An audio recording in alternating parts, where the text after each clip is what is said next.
Well, tonight, people in Rockport gathered at a public meeting to give input on a new center for the arts building. The $8.8 million project has been in the works since before Hurricane Harvey and is still in its beginning stages. But tonight's presentation discussed asking for a $5 million grant from the U.S. Department of Commerce Economic Development Administration.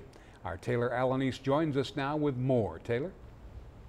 Yes, Brian McKenzie, we were asked not to film tonight's presentation, but we did talk to residents afterwards. A big concern from the public was if the current or Klein building would be demolished. Well, to their relief, they were told it wouldn't.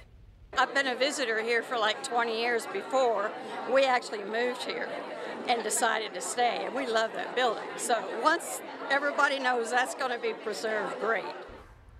The Center for the Arts has received several grants, including a $500,000 grant from the Rebuild Texas Fund and another $500,000 grant from Stillwater Foundation, but they are still fundraising. The new center would include an art gallery, lecture, conference, performance, and education spaces that would take up 21,000 square feet of building. The Center for the Arts Executive Director says it will embody everything the community stands for.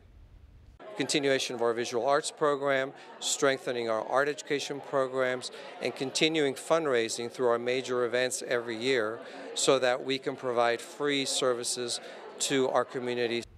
The new center would be located at 106 South Austin and 204 South Austin Street. Buron says the next step is to conclude their fundraising campaign, finish off their grant applications, and hopefully arrive at a phase where they can begin a design process.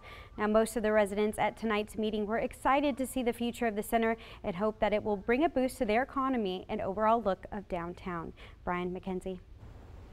Yeah, it was so much loss in that community, but I remember going back 2 months later and that art center but it's looking so much better too. So that's awesome, right? Yeah. Making Recovery progress. continues, you bet. Long process, but it's coming along. So good job, keep at it.